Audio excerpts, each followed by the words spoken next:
رات میں نیند اچاٹ ہو گئی محمود غزنوی. غلام کو بھیجا صدر دروازے پہ, دیکھو کوئی حاجت مند ہے. اس نے کہا حضرت کوئی نہیں. دوسرے کو بھیجا, اس نے بھی کیا, اطمینان نہیں ہوا, خود گیا. صدر دروازہ کھولا تو قریب کی مسجد سے رونے کی آواز آ رہی تھی. خود گیا تو ایک شخص سجدے میں بل بلا کے تل ملا کے رو رہا تھا. اگر محمود ولی سو رہا ہے, خالق ازلی تو جاگ رہا ہے. محمود نے کہا میں تو آپ ہی کی فکر میں یہاں آیا ہوں, کیا بات ہے؟ کہ آپ کی حکومت کا ایک افسر رات میں آ کے میری بیوی کے آبرو پہ ہاتھ ڈالتا ہے. اس وقت ہے کہ اس وقت چلا گیا ہو.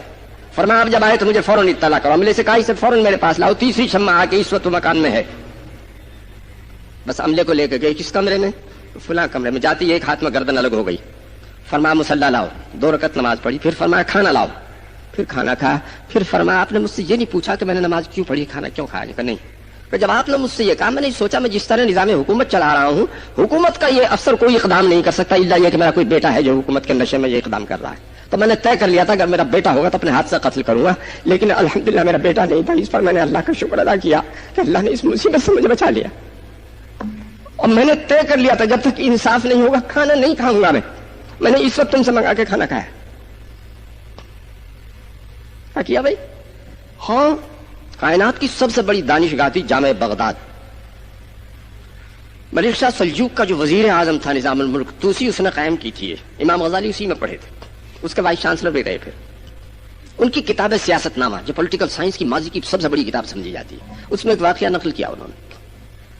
کئی واقعات ہیں لیکن یہ مجھے یاد رہ گیا اس وقت کہ محمود غزنوی کے پاس ایک صاحب آئے اور یوں کہا کہ میں جب سفر میں جا رہا تھا آپ کے فلاں قاضی, ان کے پاس ایک تھیلی میں نے امانت رکھی تھی سرب مہر, جس میں 1000 اشرفی تھی. واپس آیا تو تھیلی تو سرب مہر ملی, اس میں چاندی کے روپے نکلے. اس زمانے میں قاضی فرسٹ کلاس مجسٹریٹ ہوتا تھا اور قاضی القضات چیف جسٹس ہوتا تھا. بادشاہ نے کہا میری حکومت میں اور انصاف آپ کا حق ہے, آپ یکسو ہو جائیں. بادشاہ متفکر ہوا, اللہ سے رجوع کیا. اللہ نے دل میں ایک بات ڈالی. اس نے اچانک خوابگاہ کا بیش قیمت قالین ایک کونا کاٹا اور شکار میں چلا گیا. اب جب پیش خدمت آیا, اس نے دیکھا کہ یہ کروڑوں روپے کا قالین کس نے کاٹ دیا ہے, تو پیروں کے نیچے زمین سرک گئی. وہ جو دیوان بیوتات تھا, شاہی محلات کا داروغہ تھا, اس کے پاس گھبرایا ہوا گیا. بابا غضب ہو گیا. کیا ہوا کہ یہ صورت حال. کہ گھبراؤ نہیں, فلاں بازار میں ایک رفو کرے, اسے بلا کے لاؤ. اس نے ایسا رفو کیا یہ پتہ ہی نہیں چلتا تھا یہ قالین کبھی کٹا ہے. بادشاہ جب آئے انہوں نے کہا یہ قالین کس نے رفو کیا؟ کہ حضرت یہ کٹائی کرتا. ارے باولے ہم خود کاٹ کے گئے تھے, کٹا تھا, یہ بتا رفو کس نے کیا؟ کہ فلاں رفو کرنے کو بلا کے لاؤ. اسے بلوایا. اس عرصے میں فلاں قاضی صاحب نے کوئی تھیلی آپ سے رفو کرائی؟ جی کرائی تھی. یہ تھیلی تھی؟ جی یہی تھیلی تھی.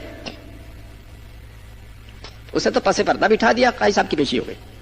انہوں نے آپ کے خلاف یہ استغاثہ دائر کیا ہے کہ سفر میں گئے, ایک تھیلی سرب مہر جس میں 1000 اشرفی تھی آپ کے پاس, امانت رکھی, واپس آئے تھیلی تو سیلڈ ملی لیکن اس میں تو چاندی کے روپے نکلے. حضرت انہوں نے جیسی میرے پاس رکھی تھی بے نہیں میں نے واپس کر دی, کوئی تغیر نہیں کیا, نہیں کیا. سچ کہتے ہو؟ جی سچ کہتے. فلاں رفو کر سرکار یہی تھیلی رفو کرائی تھی آپ نے؟ قاضی جی نے کہا جی ہاں یہی کرائی تھی. فرمایا چوراہے پہ پھانس دے دو. جنہیں انصاف کی کرسی پر ہم نے بٹھایا ہے وہ امانت میں اس طرح خیانت کریں گے, ہم انصاف کا نظام نہیں چلا سکتے.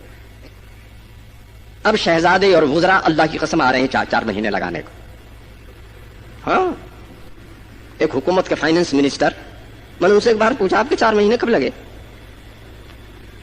کہنے لگے کیا بات ہے؟ میں نے کہا آخر یہ کہ مجھے حضرت کی طرف سے اجازت نہیں, چونکہ میں فائنانس منسٹر تھا, ایک بار چلے کا وقت آ گیا. بادشاہ نے کہا کوئی اس وقت جانے کا موقع نہیں, کہ میری تو ترتیب ہے. تو روزانہ چارٹرڈ پلین دلی آتا تھا ڈاک لے کر, روزانہ. اس کیلیبر کا آدمی کہ مجھے چلہ لگانے کی حضرت نے اجازت دے رکھی تھی.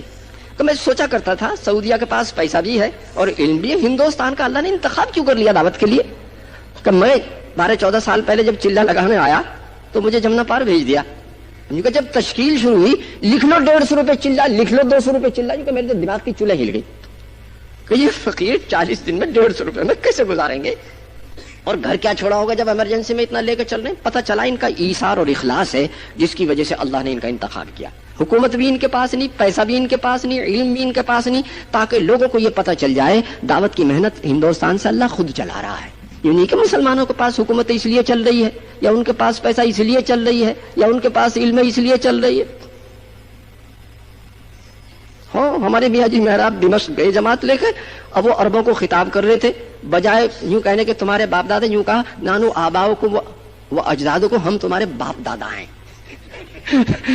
اب عرب بہت خلیق ہوتے ہیں, سن کے خاموش ہو گئے. بجائے یوں کہنے کہ تمہارے باپ دادا ہم پر احسانات ہیں، کہنا چاہتے تھے کہ نحن آباؤکم و اجدادکم، ہم تمہارے باپ دادا ہیں.